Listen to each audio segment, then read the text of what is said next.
Welcome to the channel, The Revenge of Slaves, to Charleston, South Carolina, March 1858. On a bitterly cold Wednesday morning at Rhines Mart auction block, an event unfolded that would rip apart the country's most powerful families. A young enslaved woman was presented whose appearance so thoroughly shattered every assumption about human bondage that the bidding didn't just exceed expectations. It completely fell apart. For 23 minutes, grown men stood paralyzed, unable to move or breathe properly, incapable of reconciling what their eyes showed them with what their minds insisted was possible. The final price that ended the silence reached $14,000, more than 3 neighboring rice plantations combined, more than some men earned in a lifetime. The buyer, a cotton magnate named Reginald Ash, was dead before the month ended. His eldest son disappeared before the funeral flowers wilted, and the breathtaking enslaved woman who triggered this disaster would unleash a chain of events so disturbing that Charleston's most prominent newspapers later conspired to erase entire weeks from their archives, leaving gaps scholars still cannot explain. What was it about this particular young woman that reduced powerful men to trembling, speechless children? What secrets surrounded her arrival that the most powerful institutions spent decades trying to bury? Before we go deeper into what survivors quietly called the Charleston Unraveling, make sure you're subscribed and hit that notification bell. What you're about to hear has been deliberately buried under revised history, and we need your help ensuring it finally sees daylight. Drop a comment telling us where you're watching from. We're building a community of people who refuse to let the buried past stay buried. The truth doesn't begin at the auction block. It starts 8 weeks earlier in the Carolina marshlands, where something happened that defied every natural explanation. The town of Beaufort sits among tidal rivers and sea islands, where old Carolina money grows moss like the oak trees and pretends the world beyond the water doesn't exist. In January 1858, a slave trader named Cornelius Vane arrived with a coffle of 9 enslaved people he'd acquired from desperate Georgia planters. Vane was considered cruel, even by his profession's degraded standards. He worked alone, maintained no loyalties, built his reputation on acquiring human beings through methods that made other traders uncomfortable, though none would say so publicly. Vane lodged at a waterfront boarding house, locked his coffle in a tobacco barn outside town, and proceeded to drink himself senseless at a harbor tavern. This was his pattern: buy cheap in Georgia, sell high in Charleston, drink until the guilt became too distant to hear. But something interrupted his pattern that night. A woman appeared at the tavern. Later accounts contradicted each other on every detail. Some remembered her as elderly, white-haired, bent slightly at the shoulder. Others insisted she was middle-aged with dark hair pinned severely at her neck. Some recalled deep green silk, others plain gray cotton, but every single person present remembered one thing without contradiction: her eyes, gold-brown eyes that seemed to look not at you, but through you, past flesh and pretense, directly into the place where you kept your deepest shame. She sat across from Cornelius Vane and spoke to him for no more than 6 minutes. No one heard a single word exchanged, but when she rose and walked out without looking back, Vane sat perfectly still for over an hour. Sweat soaked through his collar despite the January chill, his glass untouched, his hands pressed flat against the wood, as if he needed to feel something solid. He returned to his lodgings past midnight. When morning broke, the tobacco barn stood wide open. All 9 enslaved people had vanished. Their chains lay in neat piles on the earthen floor, still fastened shut, the locks unbroken. No explanation for how any human being could have slipped free. Cornelius Vane was found in his boarding room by mid-morning, seated upright in his chair, eyes open and fixed on the middle distance, mouth slightly parted, saliva collecting at the corner of his lips. The town physician declared it an apoplectic episode of the most severe kind. His mind had simply stopped working. Whatever had visited him the night before had reached inside his skull and extinguished something essential. He was transported to an institution in Colombia, where he spent his remaining 6 years staring at a wall, occasionally producing a low sound like an animal that had forgotten what it was afraid of, but remembered the fear. The 9 escaped slaves were never located. No one in Beaufort investigated with urgency. Most residents were quietly relieved to have the whole disturbing business behind them. But not all. 5 weeks after Vane's collapse, a young woman arrived at the offices of Bellamy and Croft, Charleston's most prestigious slave brokerage, at 8000 on a Tuesday morning. She arrived without a handler, without chains, without documentation, without any explanation. She simply walked through the front door and stood in the reception room as if she had every right to be there, which, by every law in South Carolina, she absolutely did not. Edmund Bellamy, the senior partner, later described her arrival as the single most destabilizing experience of his 32-year career. She appeared perhaps 21 years old, slender but not fragile, with a posture suggesting she had been taught from childhood to occupy space with intention. Her skin was warm amber shot through with light, suggesting ancestry that didn't fit any crude category Charleston traders used to price their inventory. But it was her face that stopped Edmund Bellamy mid-sentence. She possessed symmetry artists chase across entire careers, cheekbones placed so precisely they seemed architectural, a mouth holding both softness and an unyielding quality, and eyes of the most extraordinary color, deep amber gold, almost luminous, with a clarity suggesting they missed nothing. Beyond the physical, something else unsettled Bellamy, her composure. It belonged to no category he understood, not the forced stillness of an enslaved person performing submission, not the bred confidence of white aristocracy. It was something altogether different, absolute internal authority that made the room feel reoriented around her the moment she entered. She wore simple clothing, a plain cotton dress worn but carefully maintained, yet she moved within it like someone wearing court dress at a formal occasion. "Who brought you here?" Bellamy demanded, trying to find his footing. "I was told you would understand what to do with me," she replied, her voice measured and clear, with a precision suggesting careful education, received somewhere it was never supposed to be received. "Who told you?" The woman with gold eyes.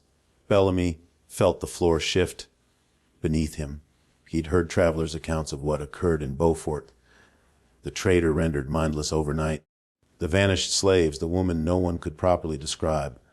Now here stood a beautiful young woman claiming that same figure had directed her to his office. "Your name?" he managed. "Celestine. You have papers, bill of sale, documentation of ownership." Celestine regarded him with an expression containing more patience than pity, which was somehow worse. "I have nothing but what you see. And you have nothing but the calculation you've already run in your head since I walked through that door." Bellamy opened his mouth and closed it again. She was correct with surgical accuracy. In the 90 seconds since she'd entered, he had already estimated her auction value at more than any single sale he'd ever seen. The absence of documentation was a problem with an obvious solution for a man who'd spent 3 decades manufacturing whatever paperwork a transaction required. "If I released you, you'd be taken within a day," he said, more to himself than to her. "A young woman without papers of your appearance alone in Charleston." "Then it seems we both understand the geometry of this situation," she said simply. "You gain profit. I receive protection from the streets until the time is right, and neither of us needs to examine the arrangement too closely." And so Edmund Bellamy made his bargain.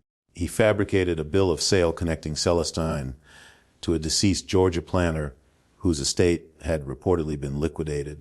He enrolled her in the upcoming March auction with the controlled excitement of a man holding something extraordinary and afraid of dropping it. He told his partner, Frederick Croft, only that they had acquired a property a of unprecedented value. He told no one about the circumstances of her arrival or the conversation that had left him sleeping badly for the first time in a decade. But whispers moved through Charleston like tidewater through marsh grass, finding every gap.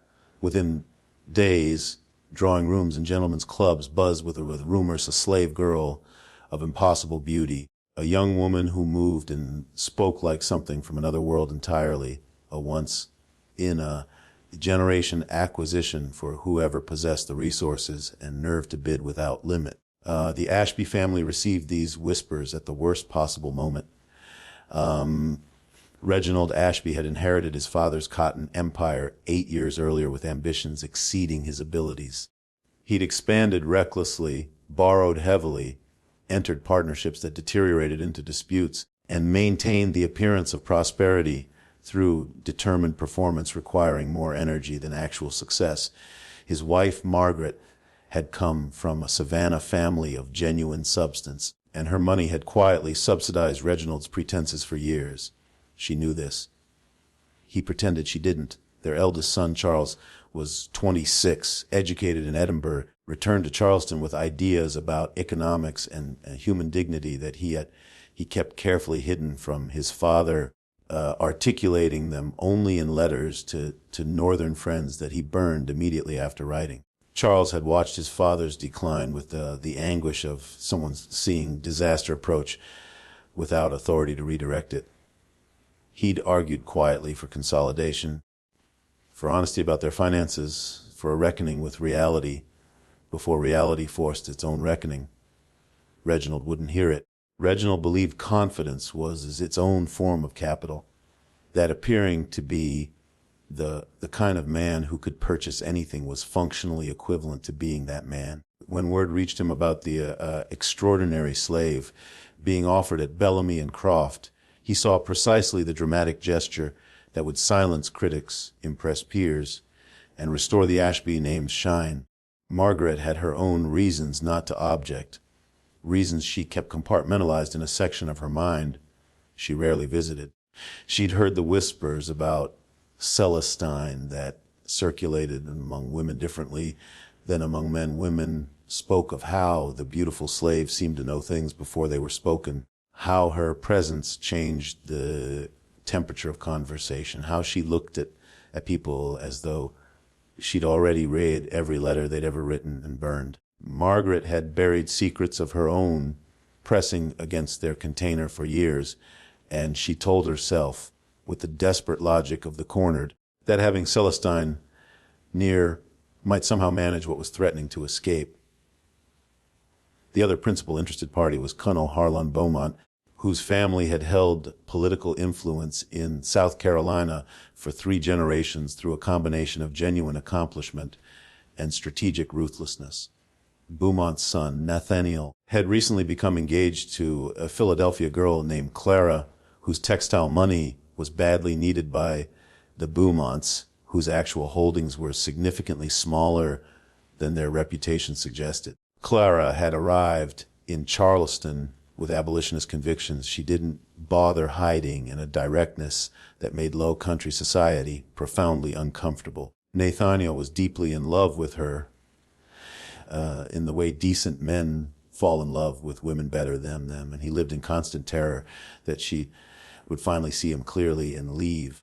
He convinced himself that acquiring Celestine, presenting her not as a laborer but as a companion, an elevated member of the household, would somehow satisfy Clara's sense of justice while keeping her in Charleston. The logic was as broken as it sounds, but Nathaniel believed it because he needed to believe something. The night before the auction, Edmund Bellamy found Celestine in her holding room, seated upright on a narrow cot, hands folded in her lap, eyes open, and focused on something not present in the room.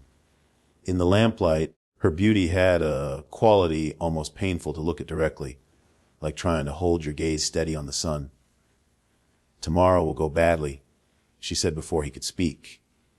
Not as a prediction, but as a simple statement of fact. There will be violence waiting beneath the surface of everything that happens. "I'm conducting a legal commercial transaction," Bellamy said. hearing how thin it sounded even as he said it. "You're conducting a reckoning, Mr. Bellamy.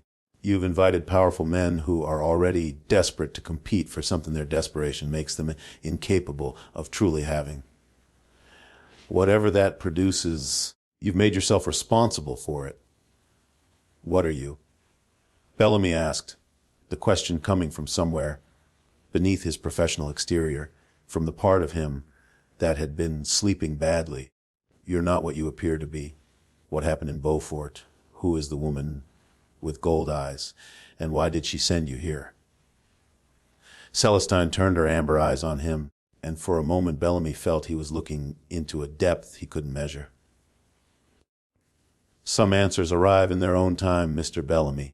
Watch what happens tomorrow when men discover that certain things exist beyond the reach of ownership. You'll have all the answers you need, and considerably more than you wanted." March arrived cold and salt-scented, with low clouds moving off the harbor. By mid-morning of auction day, the Ashe family, the Beaumont family, and 4 other substantial households had assembled at Bellamy and Croft with their lawyers and financial instruments, each vibrating with a quality of want that had stopped being about commerce somewhere in the preceding weeks and become something raw and harder to name.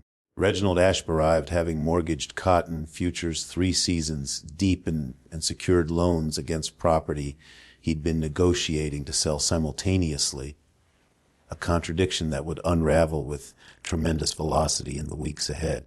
Margaret accompanied him in deep blue silk, her expression composed into the blankness well trained Southern women wore as armor. Charles refused to attend. He'd left a note on his father's desk that morning reading simply, "I want no part of this. I have loved you. But I cannot watch it."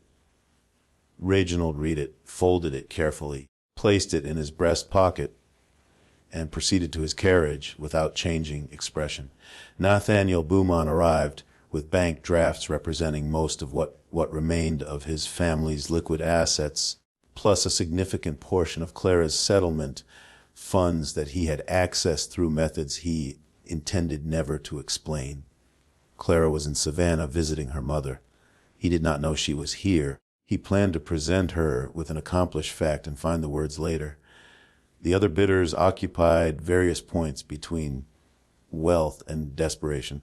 A rice factor named Howell, who saw Celestine as an investment to be resold north to wealthy collectors once the political climate shifted. A widow named Mrs.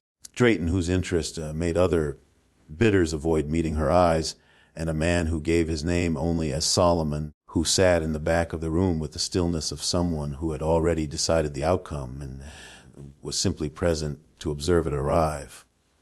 At precisely 200 p.m., Celestine was brought into the private auction room. For 23 minutes, no one spoke, moved, or appeared capable of either. She stood on the raised platform in her plain cotton dress, hands unbound, a posture carrying that quality of absolute internal authority that had reorganized Edmund Bellamy's office 6 weeks earlier. She looked at each person in the room slowly, without hurry, and when those gold-brown eyes settled on you, everyone reported feeling simultaneously seen, judged, and somehow diminished, not by cruelty, but by accuracy. Bellamy broke the silence with a voice that had lost its professional steadiness. "We'll open at $2,000. 6,000. Reginald Ashby said immediately, the number landing in the room like something thrown hard. 8,000, Nathaniel Beaumont replied without looking up from his clasped hands. 10,000, Mrs. Drayton said softly, her eyes fixed on Celestine with an expression no one felt comfortable examining. The bidding escalated with the momentum of an object past the point where gravity can be negotiated. 11,000, 12,000, 13,000, amounts representing not calculations of value, but confessions of desperation. 15,000. The man, called Solomon, said quietly from the back. The bidding stopped. The number sat in the room like something physical. For a moment it seemed it would hold. Then Reginald Ashe looked at Margaret, who gave him the barely perceptible nod of a woman who has decided that if they are going over the edge, They might as well go completely. And Reginald said, in a voice sounding like it came from behind several walls, $18,000. The room absorbed this. Edmund Bellamy felt his mouth open without permission. Nathaniel Beaumont made a sound like a man putting his foot through ice. Even Celestine, who had maintained absolute stillness throughout, showed something in her eyes for just a moment. Something that, in another face, in another room, you might have called grief. Going once, Bellamy said mechanically. Going twice. Sold, said Solomon from the back, to ruin and consequence and the particular justice that finds men who price human beings. You're not the high bidder, Bellamy said sharply. I never bid at all, Mr. Bellamy. I simply stated what was being purchased. Solomon stood, buttoned his coat with deliberate care, and looked at Celestine on the platform with an expression of recognition rather than desire. She told me to watch, he said to no one in particular. And I have watched. The lesson has begun. He walked out without being stopped, leaving behind a silence that felt occupied by something with no name in the commercial vocabulary of Charleston's slave trade. The paperwork was completed with hands that shook at various frequencies for various reasons. Reginald Ashby had purchased Celestine for $18,000 using money that did not fully exist yet and would never exist in the forms required to make the debt serviceable.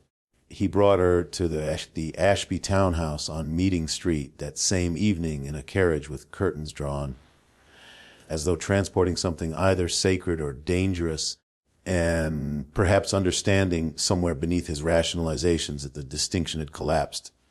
Charles was waiting on the front steps. He'd come back, not in acceptance, but in the way someone returns to a house they've watched catch fire because they cannot leave while their family is still inside. He looked at Celestine descending from the carriage and then at his father, his expression containing the precise mixture of recognition and dread that arrives when you understand you have been right about something and wish profoundly you hadn't been. You've finished us, Charles said quietly, for beauty. You've traded our future for something you cannot hold. Society will understand what the Ashby name can still command. Reginald replied, the words sounding rehearsed, hollow, a speech prepared for an audience that had already left. Society will understand that we've lost our minds, Charles said, and walked back inside. Celestine was given rooms in the main house, not the servants' quarters, which created immediate disturbance among the household's other enslaved people. They understood, through the finely calibrated perception survival requires in such environments, that something about this woman did not follow the rules they had spent their lives learning to navigate. The head housekeeper, an older woman named Dorcas, who had served the Ashby family for 35 years, found Charles in his study that first night and spoke with the directness that earned certain women in certain households a quiet authority. That woman they brought home. She's not what your father thinks she is. I looked at her for just a moment when they brought her through.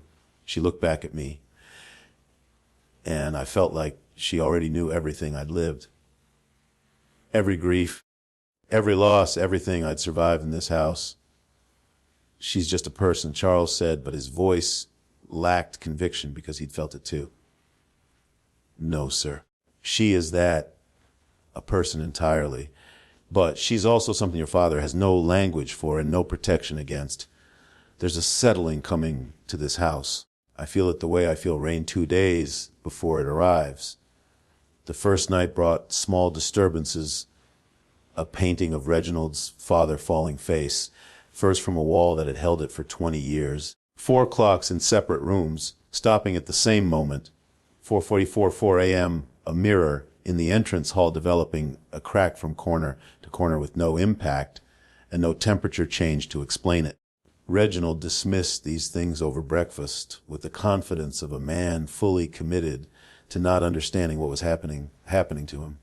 Margaret said nothing, ate nothing, kept looking at the garden door where Celestine had been permitted to walk.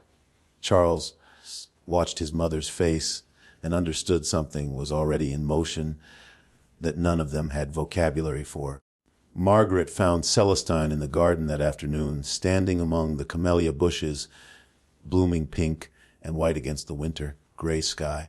There was something about her stillness among the flowers that made Margaret stop and recalibrate before speaking. "Tell me what you are," Margaret said, because she was a woman who had spent enough of her life performing social niceties to be done with them when something real presented itself. Celestine turned with those gold-brown eyes, and Margaret felt her breath catch in a way that had nothing to do with beauty. "I'm what was sent to show you what you already know." "What do you mean?" "I mean you understand exactly what this family is built upon. You've understood it for years. You've chosen to maintain it because the alternative required a courage that felt too costly." Margaret felt the familiar architecture of her composure begin to shift. You don't know anything about me. I know about the letters you've kept in the locked drawer of your writing desk for 11 years.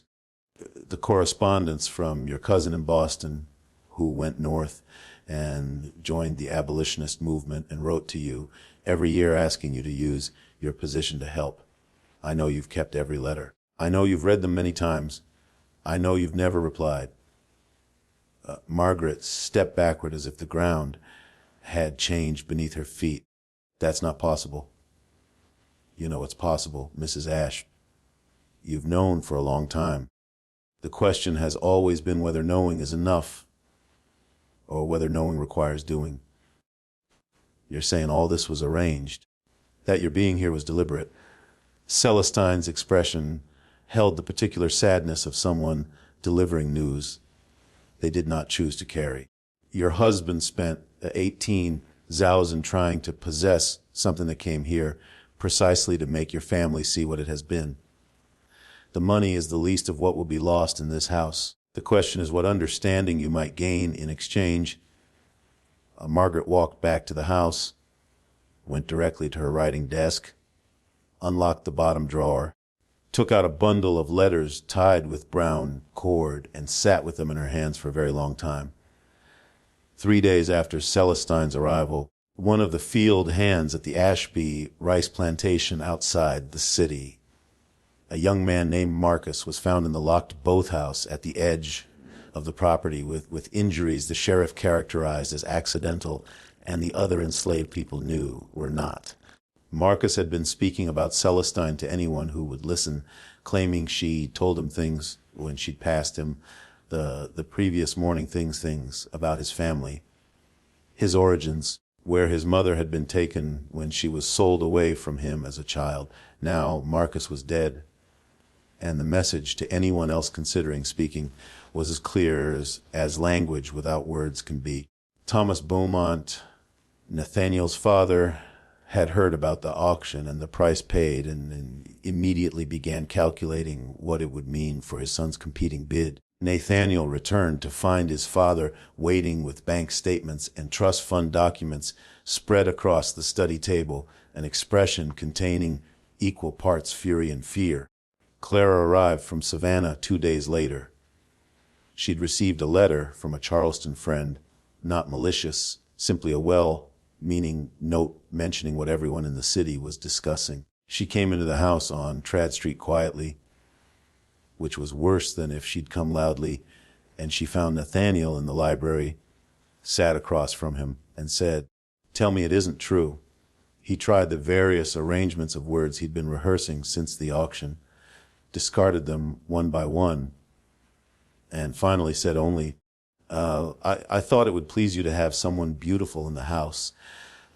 Clara looked at him for a long moment with an expression that managed to be both completely still and completely devastating. "You thought owning a beautiful woman would satisfy my objections to slavery. You thought purchasing a person would somehow reconcile me to purchasing persons. I would like you to listen to what you just said, Nathaniel. I would like you to hear it." He heard it in the silence following her words. He heard it in the way you hear something that has been trying to reach you through many layers of comfortable noise and has finally found its way through.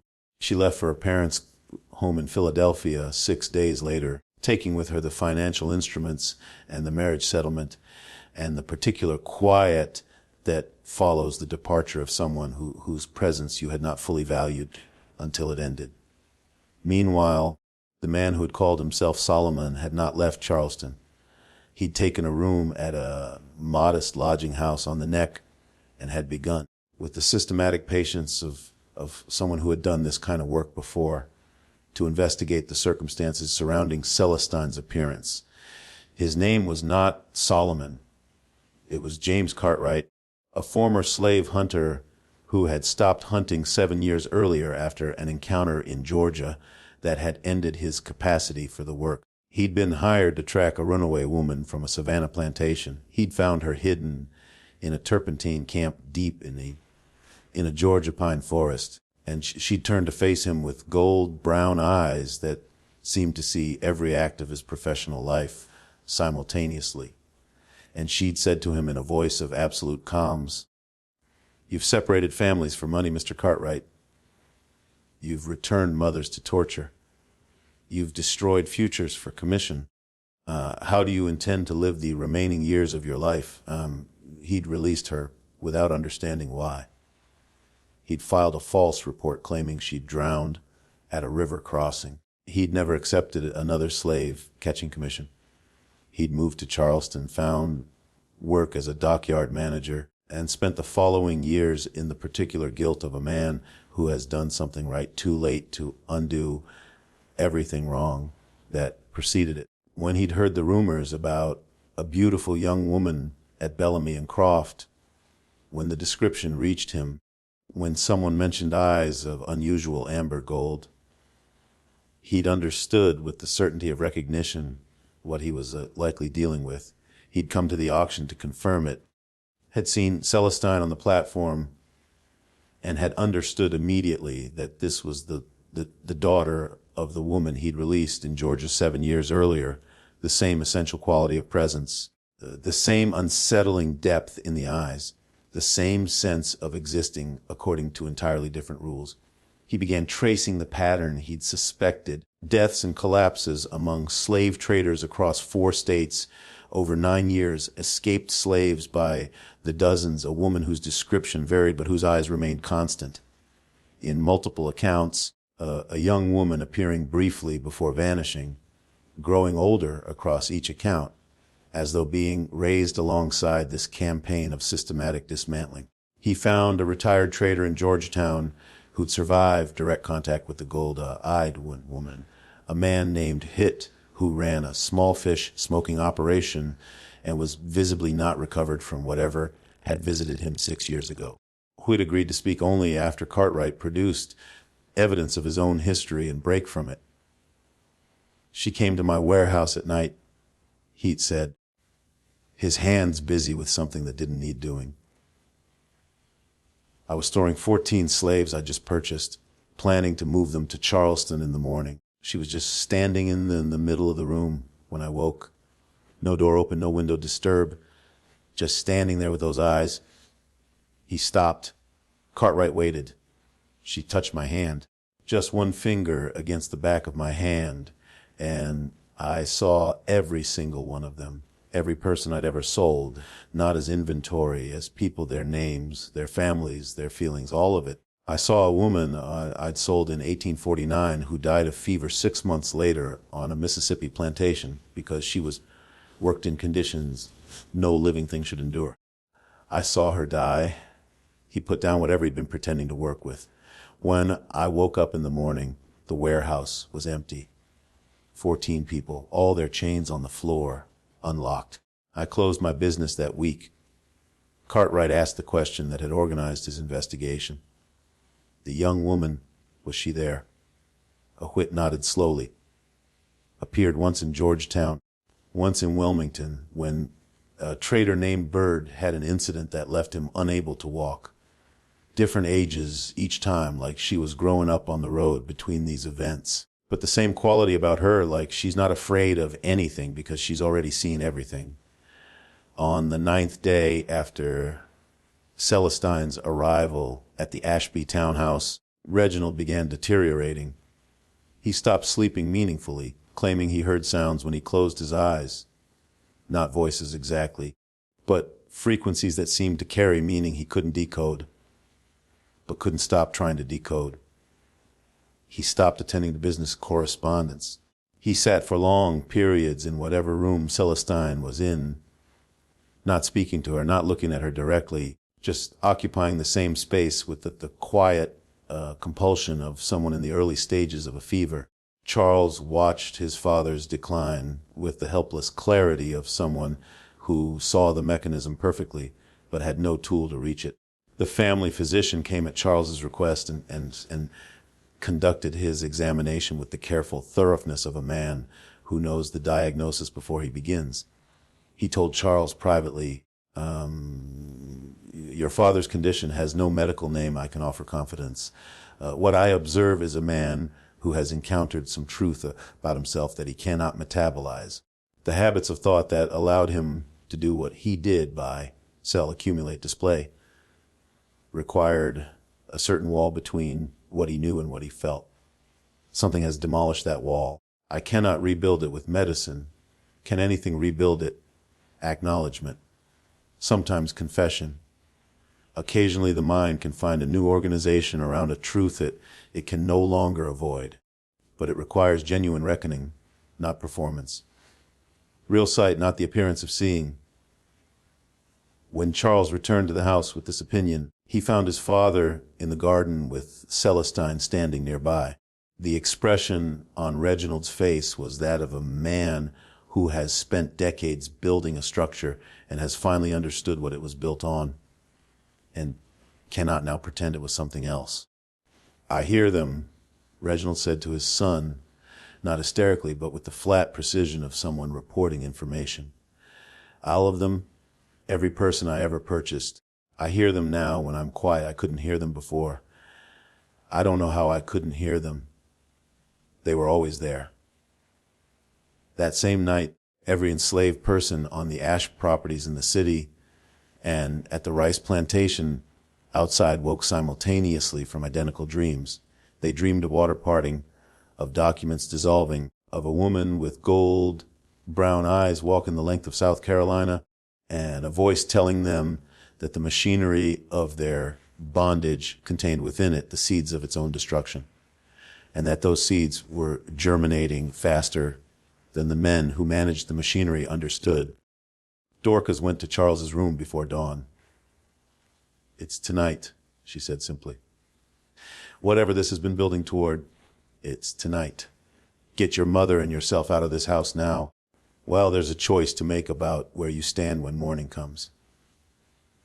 Charles believed her. He'd been believing her since the first night. He went to his parents' room and found it empty. He found his father's study empty. He followed a feeling he couldn't name down to the garden, where the camellias caught moonlight among their dark leaves. And he found all three, his father on his knees on the brick path, his mother standing very still with tears on her face, and an expression of someone who stopped pretending, and Celestine between them. No dramatic gesture, simply present, simply being looked at by two people who were finally looking. She's showing us the ledger, his mother said when Charles reached them. Not our ledger, the real ledger. Every transaction, every person, every family. The actual accounting of what this life has cost and who paid it. Charles reached for Celestine's hand without thought, wanting to move his father to his feet, to move them all somewhere else, somewhere the accounting wasn't happening. The moment he touched her, the garden disappeared. What replaced it was not vision, but knowledge arriving whole and simultaneously. The people his grandfather had purchased, their names, their origins, the lives they'd been removed from, the particular brutality of the rice marshes, the children born into bondage because their parents had been purchased, the deaths, the punishments, the systematic crushing of everything that makes a human life human. He released her hand, sat down hard on the brick path, and put his face in his hands. What are you? He asked through his fingers. Celestine's voice was gentle in a way that was somehow more devastating than harshness. I'm the sum of what your family and families like yours have refused to account for. I'm not here to destroy you, Charles. I'm here because some things must be seen before they can be changed. What you do with seeing is yours to decide. The sun came up on a changed household. The enslaved people had gathered near the main house.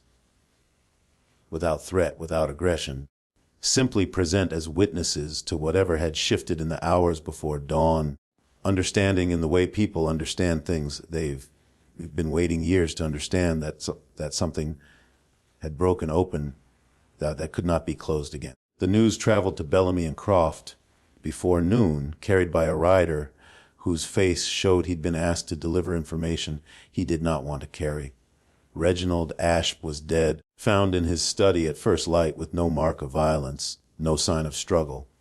His face held, the rider reported, with the particular discomfort of someone quoting a description they found troubling, an expression of both absolute peace and absolute devastation simultaneously, as though he had finally seen something clearly and had not survived the clarity. Margaret Ashe had been taken to her sister's house, barely speaking, carrying a bundle of letters tied with brown cord that she refused to release. She told no one where she was going with them, except that they needed to reach the right people. Charles had taken control of the estate and sent word that he would be liquidating everything, beginning with the freedom papers of every enslaved person the family held. He was already consulting lawyers about how to accomplish this, and what remained of the family's assets could be directed toward whatever restitution the law allowed. And Celestine had vanished. Somewhere between the scene in the garden and when the physician arrived to examine Reginald, she had simply ceased to be present in the house. The enslaved people professed ignorance with the composed expressions of people who know precisely what they're not saying and have decided not to say it. Charles did not pursue the question. He'd understood enough. Edmund Bellamy read the message 3 times with hands that had not been steady since the morning Celestine walked into his office. He had created the mechanism that had produced this, manufactured the papers, organized the auction, allowed the frenzy to build when he'd had adequate warning from the woman herself that the frenzy would be consuming.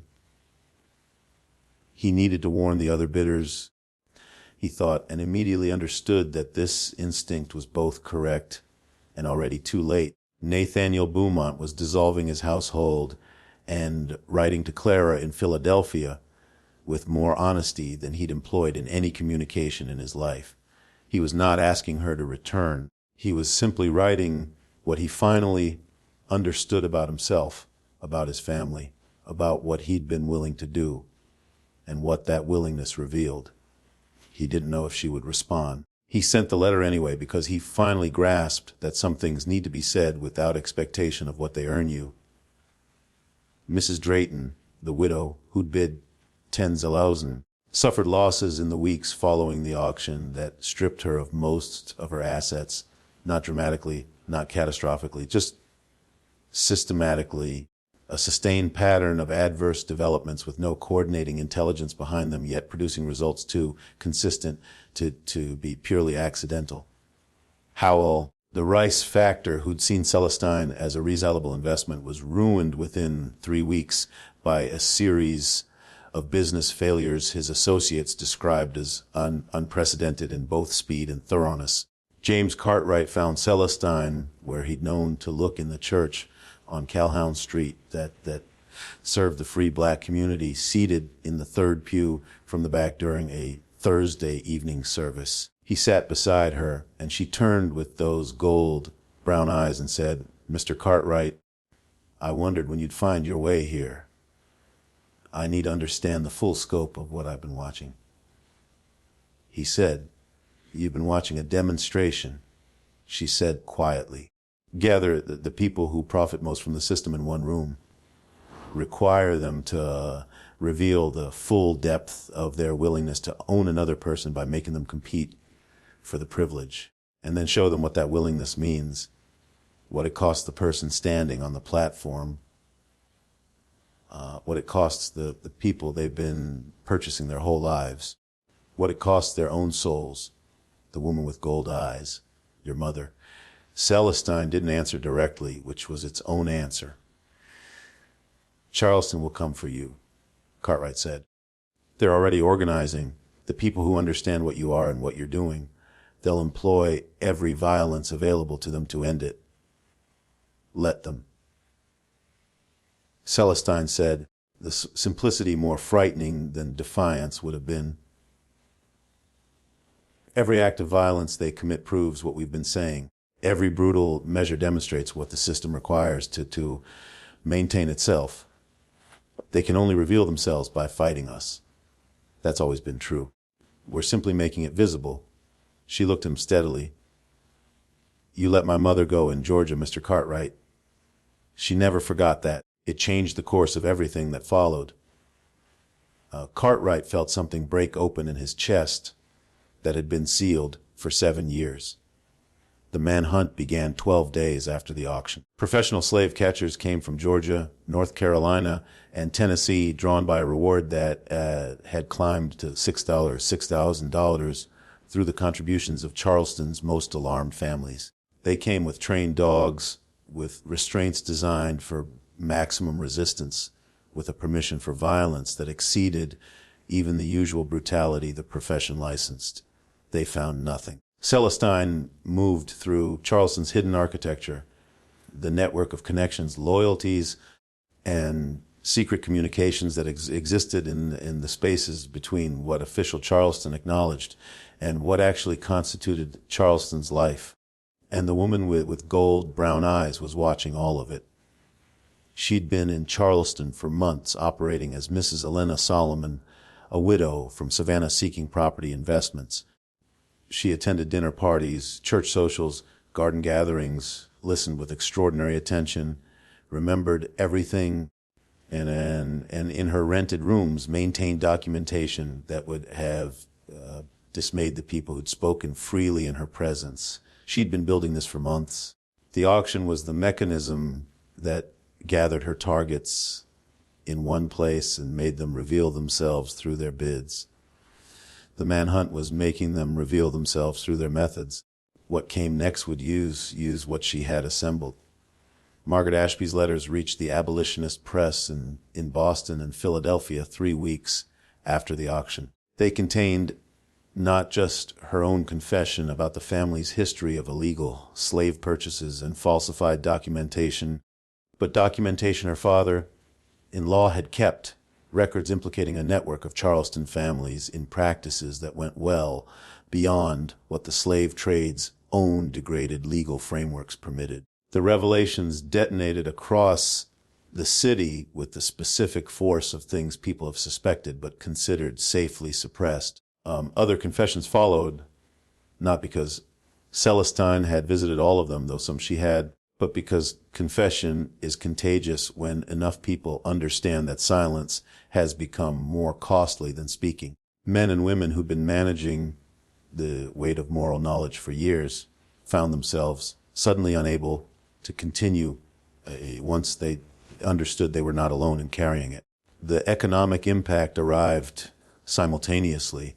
Slave prices in Charleston's markets fell dramatically as confidence in the system's stability wavered.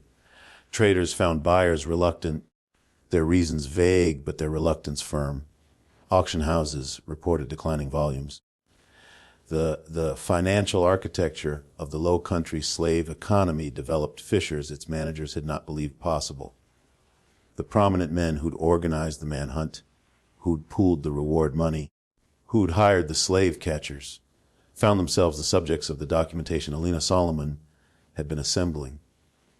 Judge Hartwell, who'd presided over dozens of cases conveniently decided in slaveholders' favor, Commissioner Brent, who'd certified bills of sale that any careful examination would have revealed as fabrications. The people who'd maintained the paper infrastructure of the system found themselves unable to maintain the paper infrastructure of their own respectability once the documentation was deployed. Cartwright found Alina Celestin's mother. One final time before they left Charleston. She was in the same warehouse near the waterfront where her network had been operating, now mostly dispersed. The people she'd helped move toward their various freedoms along routes she'd spent years establishing. She was packing documents into a leather case with the systematic thoroughness of someone completing a task. You've shaken something loose. The whole city is still reverberating. Good, she said without stopping. Reverberation is what we needed, not destruction, though destruction has happened for those who needed it. Reverberation, the kind that reaches the foundations. She closed the case and looked at him. The political crisis that will break this country is coming regardless of anything we do. The question we've been working on is whether the people here will have enough of the right cracks in their certainty when it arrives. Whether enough will have already been forced to see what they've been part of, so that when change becomes possible, they can recognize it as necessary rather than defending against it as catastrophe. Cartwright thought about what he'd watched over the preceding weeks, what he'd watched it do to the Ashe family, to the Beaumonts, to all the people around the edges who'd found themselves unable to continue the comfortable arrangements they'd maintained. Was it worth it? The deaths, the suffering, the violence the manhunt caused. Elena was quiet for a moment. Reginald Ashby died looking at the truth of his life. That's more than most men who do what he did ever receive. Margaret Ashby is carrying her family's confession toward people who will use it to help others. Charles Ashby is doing the only right thing that remains available to him. Nathaniel Beaumont is writing honest letters for the first time in his life and may eventually become an honest man. The cost was paid by people who'd been paying costs for others their entire lives. The scale is not balanced. It may never be balanced. But the weight has been acknowledged. That matters. She lifted the leather case. Continue the work, Mr. Cartwright. Not our particular work necessarily, but the work of refusing to let comfortable lies stay comfortable. You know how this system operates. You know its mechanisms. Use that knowledge differently than you used it before. That's all any of us can do. Use what we've learned differently than we learned it. They departed Charleston over the following days, mother and daughter moving northward by routes they varied deliberately, their destination known only to themselves and the network of people who'd helped them and would continue to help them. Cartwright stayed in Charleston, documenting what he'd witnessed with the thoroughness of someone who understood the documentation would matter eventually, even if not immediately. He compiled his account into a manuscript he called The Most Beautiful Slave in Charleston, What Truth Costs the People Who Fear It. It was never published in his lifetime. Too dangerous. Too many names still powerful enough to make publication fatal. It was found after his death in 1877 by his granddaughter, who recognized it as something that mattered and preserved it accordingly. By then the war had come and gone. The constitutional amendments had been made. The system that had seemed in March 1858 like the permanent architecture of Southern life had been destroyed by forces larger than any single act of resistance. But Cartwright's manuscript argued, with the conviction of someone who'd watched it happen, that the forces which had accomplished the destruction had been prepared for by the cracks. That certainty, once broken, doesn't fully rebuild itself. That doubt planted in the right places at the right moments spreads in ways its planters cannot fully predict or control.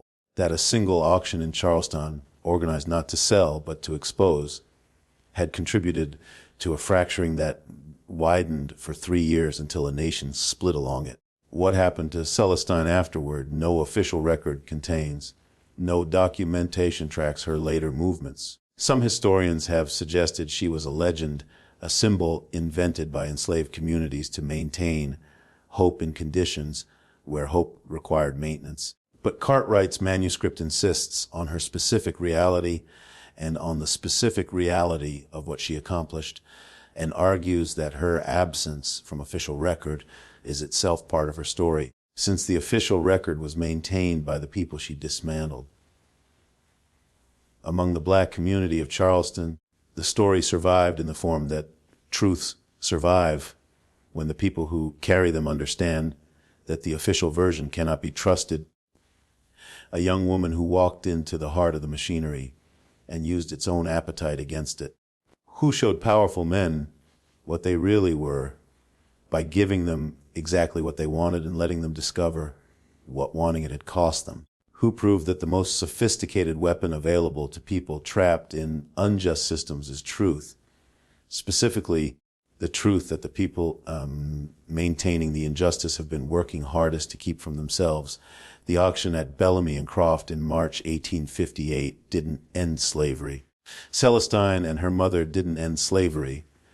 Nothing so simple as two women and a series of strategic exposures ends a system woven into the economic and social fabric of half a country. But ending isn't the only form of mattering. Cracking matters. Introducing doubt into certainty matters. Making people see things they've organized their lives around not seeing, that matters in ways that compound over time and emerge in forms no one present at the original crack could have predicted. The real mystery isn't why men paid impossible sums for a beautiful young woman on a Charleston auction block. The real mystery, the one worth sitting with, is why systems of obvious moral catastrophe maintain themselves for as long as they do. What psychological architecture enables ordinary people to participate in extraordinary evil while maintaining a sense of their own decency, and what it takes to reach through that architecture and touch the conscience underneath. Celestine's answer was, let them show you who they are. Let them reveal the depth of their willingness by giving them the opportunity to demonstrate it. Then hold up the mirror and refuse to lower it. That's the lesson buried in the archives that powerful families spent decades trying to seal. That's what really happened in Charleston in the spring of 1858.